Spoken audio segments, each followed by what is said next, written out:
Yeah, I got rid of one Bert extra Ernie, can. so we got 10. one more room, and then if so stick around. I miss Bert and Ernie. I'm sorry I didn't leave with him. If Julie is gone, though, we'll just make sure you guys know to go to juliacommon.com. Did she leave? I don't know. I can't see her on the screen. But if you go to juliacommon.com, you can get more of her research. And also, she does live viewing, zodiac, horoscope charts, and events. And you can find out more going to the Biomed Expo. This is going to be it for me too, guys. Yeah, we're 2 hours deep. I know it's a long one, so if you guys are having to...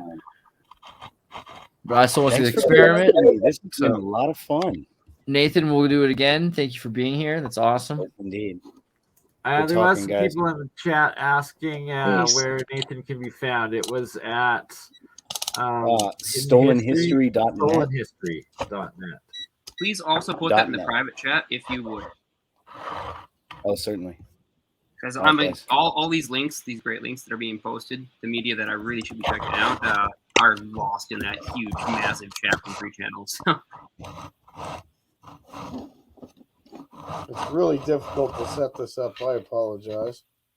So let me just give you a quick show of the setup.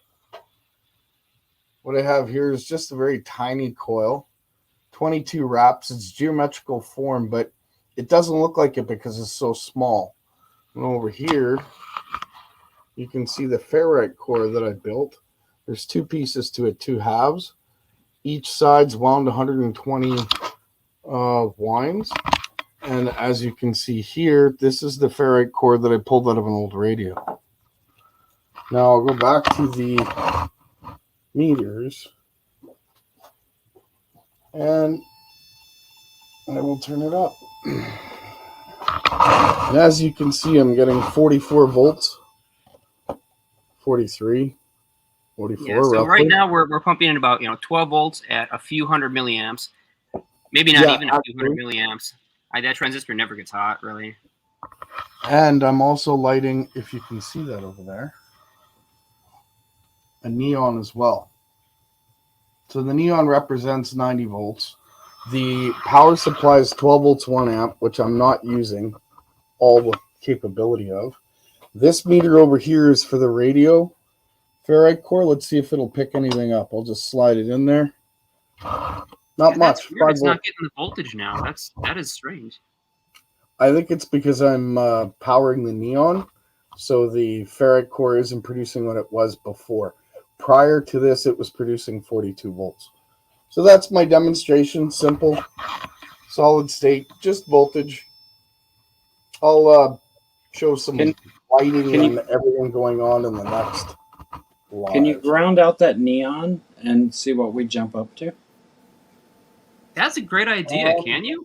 Good idea. Let's see.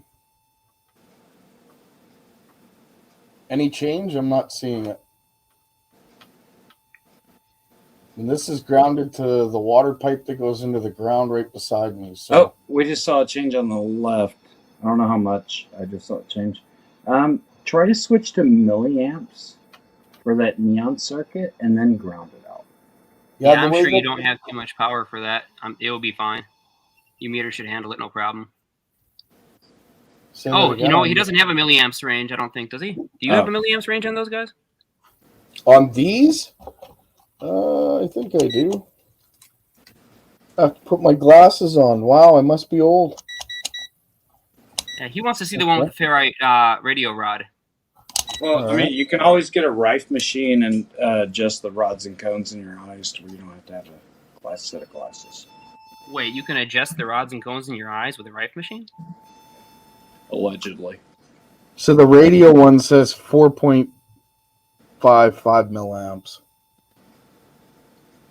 And now what we want to see is what the difference between it being grounded and not grounded is. Oh, fair enough. Does it make a difference? And you need to go pre-rectifier, not post-rectifier, if you have a rectifier on it. No, I don't have a rectifier on it. You know what the neon is being lit by? It's being lit by my secondary. So let me give you the full setup. What I'm running is a 12 volt 1 amp wall plug, and I'm pulsing it with 880 hertz square wave, 50% duty cycle, and the neon is being lit by a polypropylene capacitor of 600 volts, which is attached to the neon. And that's my secondary from the coil that I'm pulsing. Do you have the ability to switch from square wave to pure sine? I do. Yeah, that transistor in Class A amplification is not going to give those kinds of voltages, though.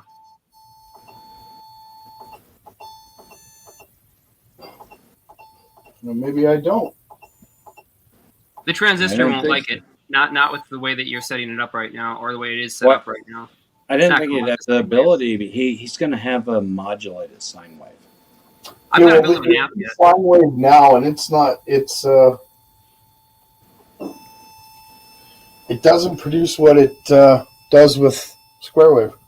Yeah, you got to keep in mind the sine wave is nice when you're talking healing frequencies, especially with your Rife Tech. But when it comes down to how these coils are fundamentally operating, they build up a local flux in the space that surrounds them and in the space between the wires, and they release that flux incredibly fast, which is specifically why ultra high speed transistors are needed that have a really high voltage rating as well. So these are generally horizontal deflection transistors from the inside of TVs. A very small select number of MOSFETs have the low enough gate capacitance and low enough transition time to also do this. But for the most part, we're talking horizontal deflection transistors or really high-speed transistors. It's that back EMF pulse, which happens so quickly that by the time the first side of that impulse waveform has been produced and pulled out the coil, it's already been radiated into the environment. And because it's been radiated, it can't reflect back into the circuit and then oscillate. So you end up with a very non-uniform, asymmetrical, and DC-biased impulse, because the energy is being sent out into the environment and then captured. So you can capture this as many times as you like with as many coils as you like, and you won't see any change in the drawing power of your input because technically you're not using it on the input. You're only using that back EMF impulse. So what do you think about the possibility on this geometric coil that he has if he uses a barrier wire that's probably like 1/32 of the size? What do you mean a barrier wire? Can you explain? You're talking about an outer barrier wire, like almost like that you're actually running the pulse through that helps keep the magnetosphere a little bit more in check and no more heat going out from the magnetosphere further than what the coil is. Yeah, none of this stuff ever gets hot. It never gets hot. Yeah, it never gets hot. In fact, it even gets cold, right? When you get high magnetic fields energy, it usually gets cold as opposed to hot. Yeah, when I'm running like say 3 or 4 neons and I have 3 or 4 pickup coils through the center of this, the coil itself actually gets cold. Really? It's pretty interesting, yeah. But if I'm not pulling the power out, if I'm not running loads, then the coil will warm up. But if I put my pickup coils in there, it cools it right down to the point where it's actually cold to the touch. Could you put the ferrite coil right in the center of that? You know what? This coil here is a little bit too small to do that with, unfortunately. Okay. Yeah, I was thinking that it might fit, but it's very close because I want to see the pickup whenever it's right on the like the inside diameter. Because the electricity runs on the outside of copper. I'd be surprised if this is going to generate much in that configuration, especially because technically you're I want to see it go down. 90 degrees, right? So they're not supposed to even communicate. Yeah, I want to see it go down. I want to see it go down as in opposing factors. What do you mean? It's kind of like whenever you take 2 dB plus and 2 dB negative, and it's going to equal 0 dB.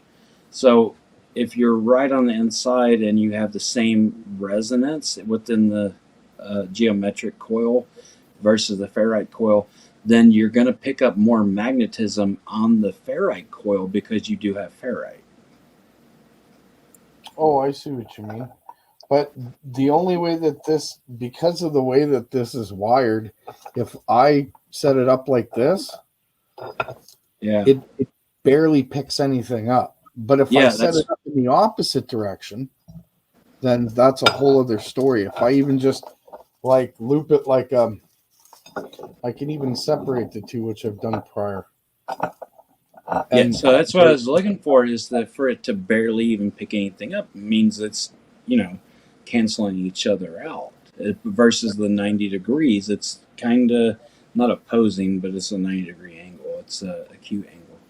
Yeah, the field just doesn't couple at that angle. Yeah. The only way that it can couple is through the refractive index and the modification of that refractive index, which is something that I've shown demonstrated with magnets in a small core, where I have a coil wrapped around the ferrite ring like that, and it's just wrapped around the edge of it around the outside, and then I've got another coil around it, which is wrapped in the conventional way as we're seeing right now, through the center and back out the other side. And those two fields, they don't connect with each other, generally speaking. But if I take a small set of neodymium magnets and stick them to the side, I can force precess the atomic nuclei of the iron inside that material in order to respin the field coming from my pump coil, and then it gets picked up on that outside ring coil that otherwise it would never communicate with.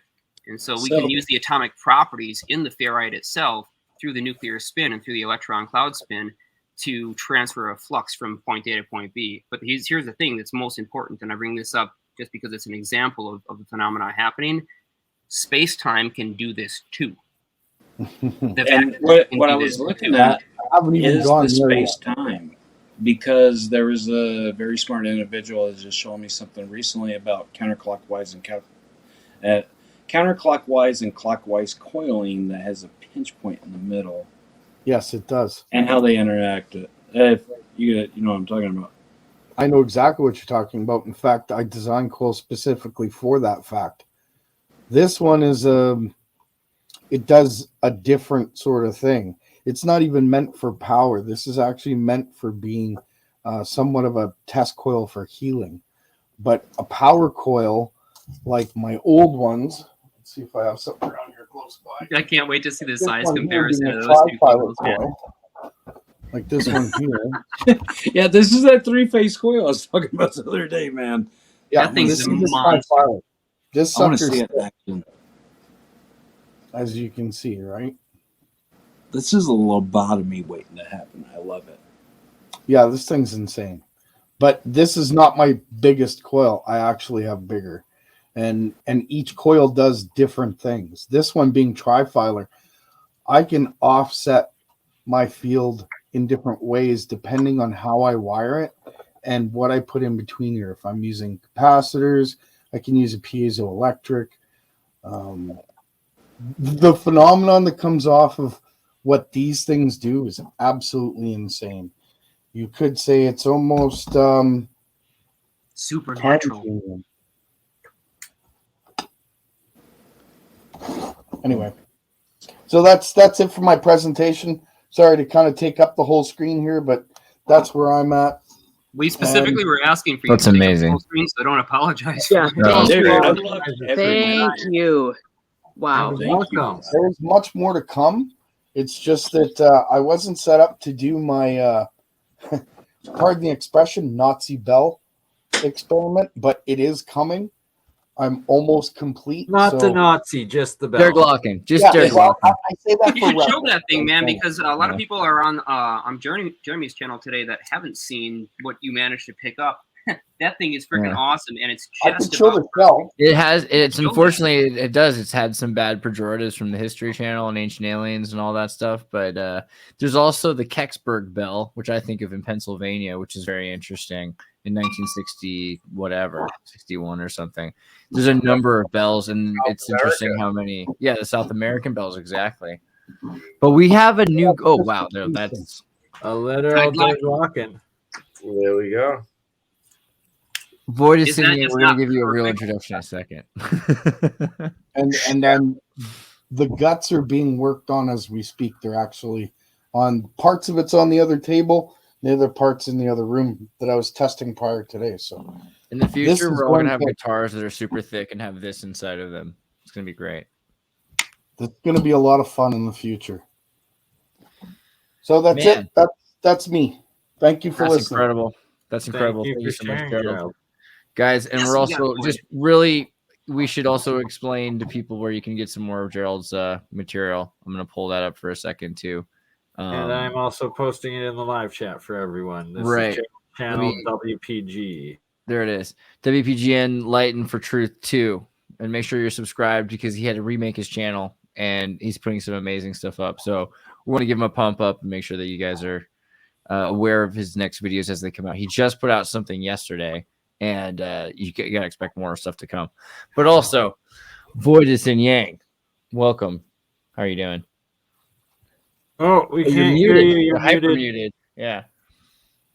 Whenever you're muted, though, the best thing to do immediately is just imagine you're in a box, and then just try to imagine that the walls are the same size on both, because you don't want to have the bend on. You have to make sure it's like, you know.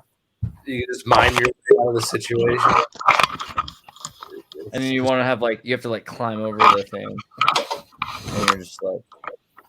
Well, Andreas, you do the climb on the wall. Or you just might have to go down the basement. I'm not saying I'm a classically trained mime or anything. But No. I could that'd be crazy. Later. Wait, is he jumped? We'll get him back. We'll get him back. He's reloading. He's reloading. Yeah, it's true. There we go. Oh, Voidus and Yang, what's up? We gotta go in settings and change out his microphone and figure out what. Yeah, give yourself a second. Go into the settings. Go to your settings, and then in settings, we can't hear you. But you got to go to settings. This is always fun. If you go to settings and you go to audio, and you get audio, then you can click input mic, and you change mic to what it is that you are using. I actually had to take out my Bluetooth, even though it was set on